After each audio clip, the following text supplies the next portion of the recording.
জটিলতা কাটিয়ে আবারও মাঠে ফিরছে বিপিএল। দিনের প্রথম ম্যাচে চট্টগ্রাম রয়্যালসের প্রতিপক্ষ নোয়াখালী এক্সপ্রেস, আর সন্ধ্যায় রাজশাহীর মুখোমুখি হবে সিলেট।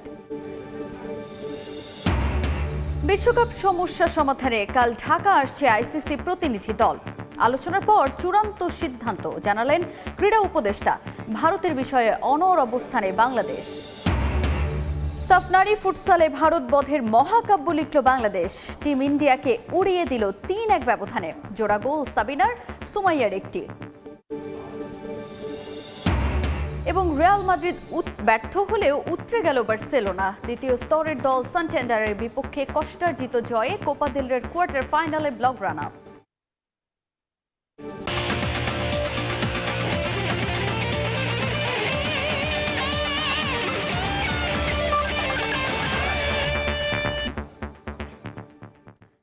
শুরুতে উত্তরার আগুনের খবর জানাবো। রাজধানীর উত্তরায় আবাসিক ভবনে অগ্নিকাণ্ডে মারা গেছেন ৬ জন। আহত ১১ জনকে ভর্তি করা হয়েছে কুয়েত মৈত্রী হাসপাতালে। এই মুহূর্তে উত্তরায় আছেন সহকর্মী রাইদুল ইসলাম শুভ। সরাসরি যাচ্ছি তার কাছে।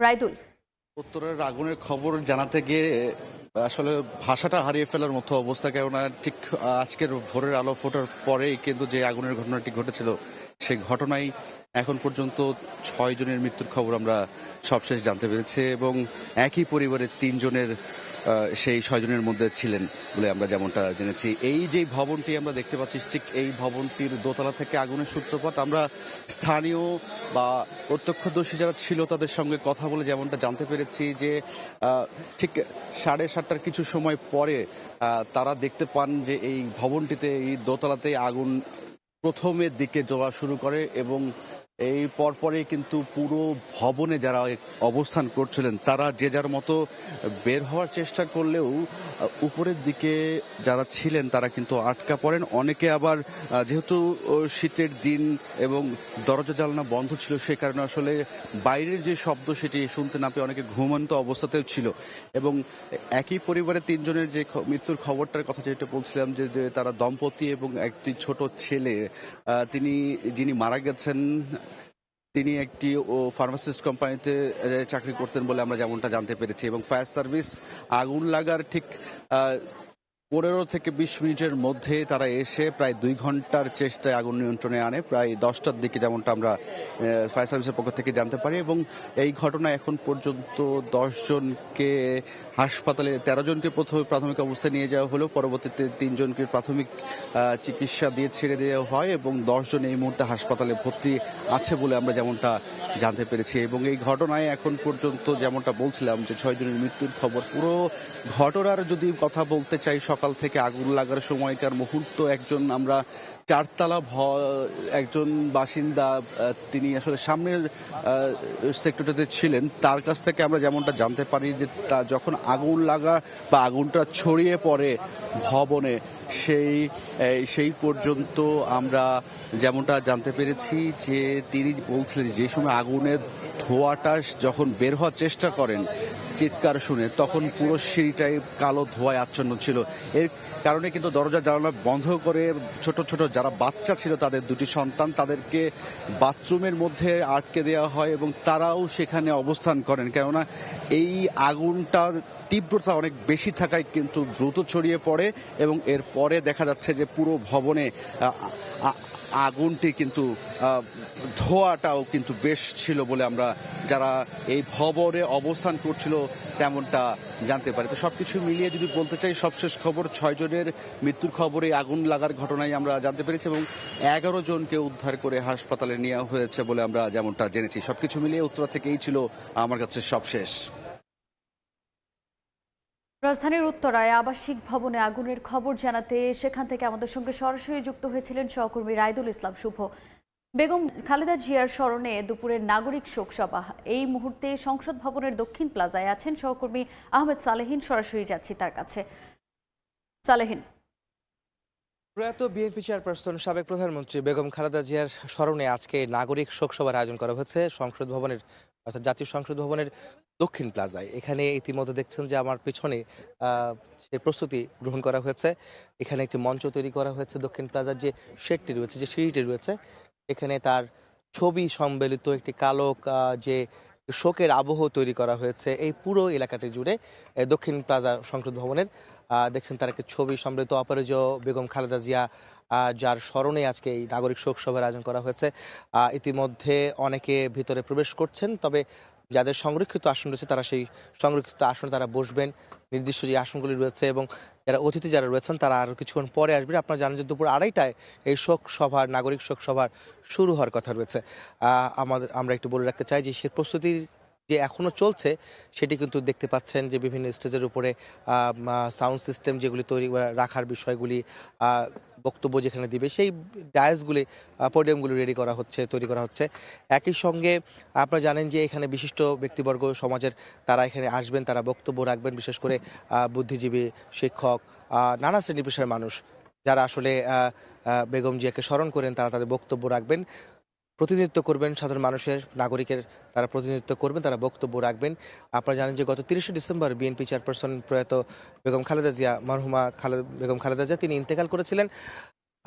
তিনি এভারকেয়ার হাসপাতালে চিকিৎসাধীন অবস্থায় তিনি ইন্তেকাল করেন এবং তারপরে তার জানাজা অনুষ্ঠিত হয়েছিল এই দক্ষিণ প্লাজায়, এই সংসদ ভবনের মানিক বে এভিনিউ এলাকায়। এখানে এই জানাজা অনুষ্ঠিত হয়েছিল এবং তার আজকে স্মরণে, তাকে স্মরণ করে তার যে সংগ্রামী জীবন এবং তার যে রাজনৈতিক যে সংগ্রাম এবং তার যে ইতিহাস সেইগুলি তুলে ধরে আসলে তারা বক্তব্য রাখবেন, তাকে স্মরণ করবেন এবং তিনি যে আসলে বাংলাদেশের জন্য, বাংলাদেশের গণতন্ত্রের জন্য, বাংলাদেশের মানুষের অধিকার রক্ষার জন্য যে আন্দোলন করে গেছেন, যে সংগ্রাম করেছেন, সেই বিষয়গুলি আসলে তার বক্তারা তাদের তাকে আজকে স্মরণ করবেন। সেই তার যে সংগ্রামের জীবন সেগুলি স্মরণ করার মাধ্যমে বেগম জিয়াকে তারা স্মরণ করবেন এবং বেগম জিয়ার আদর্শকে বা তার যে গণতন্ত্রের জন্য আপোষহীনতা, তিনি যে গণতন্ত্রের যে জন্য আপোষহীন একজন নেত্রী হয়ে উঠেছিলেন, তার এই আদর্শকে ধারণ করে বাংলাদেশের জন্য আরও এগিয়ে যেতে পারে। সামনের ভবিষ্যৎ বাংলাদেশ জন্য বিনির্মাণের ক্ষেত্রে নাগরিকরা, বাংলাদেশের মানুষরা তারা যেন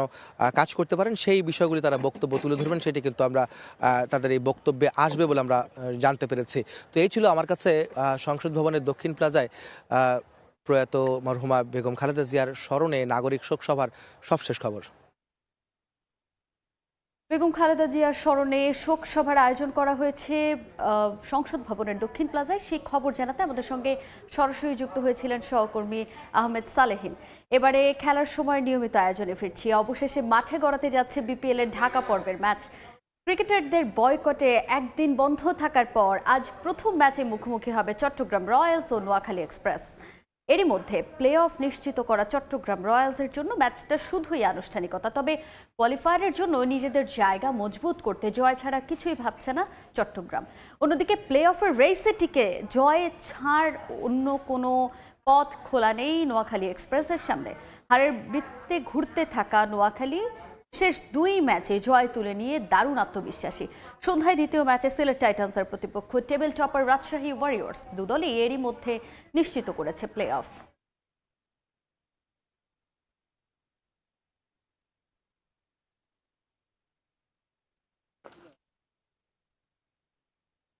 যেমনটা জানছিলাম, বিপিএল এ আজ 2টি ম্যাচ আছে। এই মুহূর্তে মিরপুরে আছেন রিপোর্টার তামিম হোসেন। বিপিএল এর সবশেষ খবর জানতে সরাসরি যুক্ত হচ্ছি তার সঙ্গে।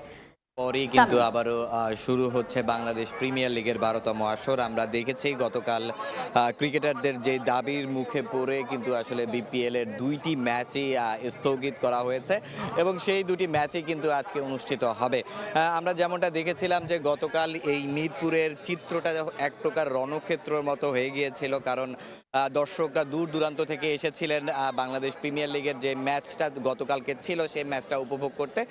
তবে আনফর্চুনেটলি তারা সেটা দেখতে পারেনি, কিন্তু আজকে তারা আবারও কিন্তু আমরা দেখছি যে দর্শকরা আজকে যেহেতু শুক্রবার ম্যাচ কিন্তু 2টা নাগাদ শুরু হওয়ার কথা, কিন্তু আমরা ইতিমধ্যেই দেখছি যে মিরপুরে দর্শকরা কিন্তু আসছেন এবং দলে দলে আসলে স্টেডিয়ামের মধ্যে প্রবেশ করছেন। এ থেকেই আসলে প্রমাণ দেয় আসলে বাংলাদেশের যারা ভক্তরা রয়েছেন তারা ক্রিকেটটাকে কত বেশি ভালোবাসেন। আমরা দেখেছি যে গতকাল রাত প্রায় যদি আমি বলি 12টা পর্যন্ত এই যে একটা অনিশ্চয়তার মধ্যেই ছিলেন ভক্তরা। আসলে বাংলাদেশ প্রিমিয়ার প্রিমিয়ার লিগটা হবে কিনা, ওই জায়গাটা নিয়ে কিন্তু সবার শঙ্কা ছিল। কিন্তু সব টানাপোড়েন কাটিয়ে উঠে বিসিবি কিন্তু আসলে তাদের যেই বাংলাদেশ প্রিমিয়ার লিগের ম্যাচ সেটা কন্টিনিউ করেছে এবং দুপক্ষের মধ্যে কিন্তু একটা সমঝোতা হয়েছে। আমরা যদি গতকালকের ঘটনাটা আবারও একটু বলতে চাই যে গতকালকে যেই এম নাজমুল ইসলামের যেই একটা বিতর্কিত মন্তব্য, যার কারণে দর্শকরা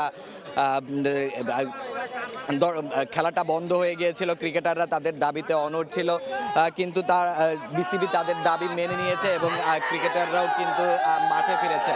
তো মিরপুর থেকে বাংলাদেশ প্রিমিয়ার লিগ নিয়ে এই ছিল আমার কাছে সর্বশেষ তথ্য।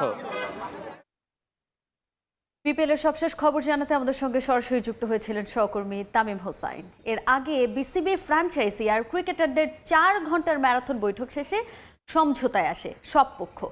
সবকিছুকে অনাকাঙ্ক্ষিত উল্লেখ করে ভক্তদের কাছে ক্ষমা আর বিতর্কিত পরিচালককে জবাবদিহিতার আওতায় আনার আশ্বাস দিয়েছে বোর্ড ও ক্রিকেটাররা। তবে এত সব নাটকের পরে বিপিএল এ আগ্রহ হারিয়ে ফেলেছে বেশিরভাগ ফ্র্যাঞ্চাইজি।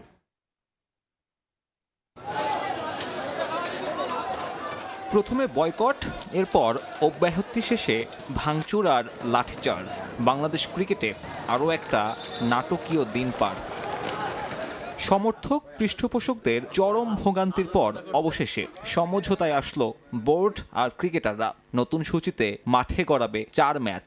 18 পর্যন্ত বডিলি শিফট করে নিয়ে যাচ্ছি। তো আপনারা একটু, আপনাদের রিকোয়েস্ট করবো, এটা একটু আপনারা জনগণ আমাদের সাপোর্টারদের জানিয়ে দিবেন যে আজকের ম্যাচটা কালকে হবে, কালকের ম্যাচটা পরশু হবে, আর পরশুর ম্যাচটা তার 18 তারিখে হবে। অব্যাহতির পরেও মাঠে ক্রিকেট না গড়ানোয় যোগাযোগের অভাবকে দায়ী করেছে ক্রিকেটাররা।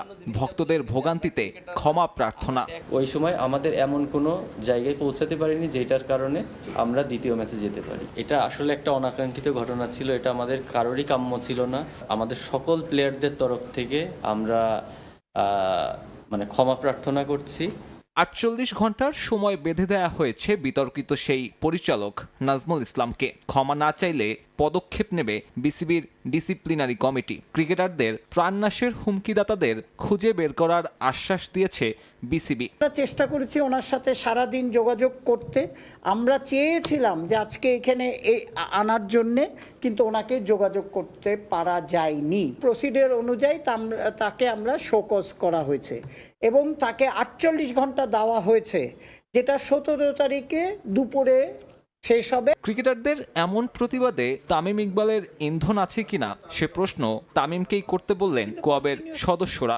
এই প্রশ্নটা আপনারা কেন তামিম ইকবালকে করেন? বিপিএল এর নাটকীয়তায় বিরক্ত ফ্র্যাঞ্চাইজি স্বত্বাধিকারীরাও। সামনের মৌসুমে সরে দাঁড়াতে পারে একাধিক ফ্র্যাঞ্চাইজি। সাব্বির মিথুন, সময় সংবাদ, ঢাকা। বাংলাদেশের বিশ্বকাপ ভবিষ্যৎ ঠিক করতে প্রতিনিধি দল পাঠাতে যাচ্ছে আইসিসি। বিসিবি এবং সরকারের সঙ্গে আলোচনা করেই নেওয়া হবে পরবর্তী সিদ্ধান্ত। তবে ভারতে খেলতে না যাওয়ার বিষয়ে কোনো আপোষ করবে না বাংলাদেশ। এ বিষয়ে আবারও নিজেদের অনড় অবস্থান ব্যক্ত করেছেন যুব ক্রীড়া উপদেষ্টা আসিফ নজরুল। টি-20 বিশ্বকাপ নিয়ে এখনও অন্ধকারে বাংলাদেশ। ভারতে না গেলে বিশ্বকাপ ভেন্যুর ভবিষ্যৎ কি হবে, শ্রীলঙ্কায় আদৌ ম্যাচ হবে কিনা, এগুলো এখন দেশের ক্রিকেটে $মিলিয়ন প্রশ্ন। কিন্তু এসবের কোনো উত্তর নেই, অথচ দেশের ক্রিকেট কর্তারা লড়ছেন নিজেদের স্টেক হোল্ডারদের সঙ্গেই। ঘরের মানুষকে শত্রু বানিয়ে চলছে যুদ্ধ খেলা। এর মাঝে অবশ্য একটা আশার কথা শুনিয়েছেন ক্রীড়া উপদেষ্টা। জানিয়েছেন বিশ্বকাপ নিয়ে আরো আলোচনা করতে এবার আর ভার্চুয়াল বৈঠকে নয়, সরাসরি দেশে আসছে আইসিসি প্রতিনিধি দল। যদিও যেই আসুক না কেন, নিজেদের সিদ্ধান্ত যে বদলাবে না বাংলাদেশ, তা বেশ স্পষ্ট করেই বলেছেন আসিফ নজরুল। আমাকে আমিরুল ইসলাম বুলবুল সাহেব জানিয়েছে যে আইসিসির একটা টিম বোধহয় আসছে বাংলাদেশে কথা বলার জন্য।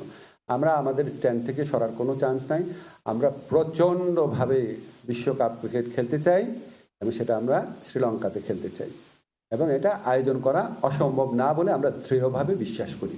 এত সমস্যার মাঝে দেশের ক্রিকেটে আরো একটা বড় সমস্যা কয়েকজন বোর্ড পরিচালকের অতি কথন। সিলেটে এ নিয়ে একবার প্রশ্নও করা হয়েছিল আমিনুল ইসলাম বুলবুলকে, কিন্তু হেসে উত্তর না দিয়ে চলে গিয়েছিলেন তিনি।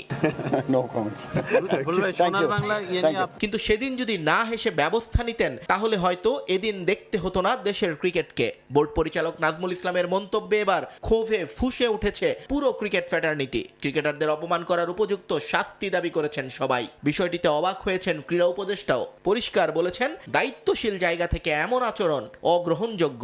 খুব অনাকাঙ্ক্ষিত পরিস্থিতির কারণে হয়েছে। এখানে আপনারা লক্ষ্য করেছেন, আমরা একজন ক্রিকেটার মুস্তাফিজের অবমাননা হয়েছে দেখে পুরা বাংলাদেশ রুখে দাঁড়িয়েছি। সেখানে আপনার বাংলাদেশ ক্রিকেট বোর্ডের একজন পরিচালক পুরা বাংলাদেশের সমস্ত ক্রিকেটারদেরকে জন্য অপমানজনক যে মন্তব্য করেছেন, অপমানজনক যে মন্তব্য করেছেন, আমি একজন ক্রিকেট ফ্যান হিসেবে বলি, আমার কাছে খুবই দায়িত্বহীন মনে হয়েছে এটা।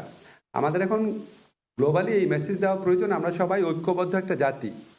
ক্রিকেট বোর্ড, ক্রিকেটার, ক্রিকেট আমোদি, আমরা সবাই ঐক্যবদ্ধ একটা জাতি। আমরা দেশের মর্যাদার প্রশ্নে ঐক্যবদ্ধ রয়েছি। এরকম একটা সময় একটা দায়িত্বশীল পদে থেকে সমস্ত ক্রিকেটারদেরকে অপমান করে কথাবার্তা বলা, এটা কিভাবে এটা কিভাবে সম্ভব হলো বুঝতে পারছি না আর কি। খুব দুঃখজনক, খুবই দুঃখজনক। যাই হোক, এটা ক্রিকেট বোর্ডের ইন্টারনাল ব্যাপার, তারা ব্যবস্থা নেবে। নিয়ন মোহাইমিন, সময় সংবাদ।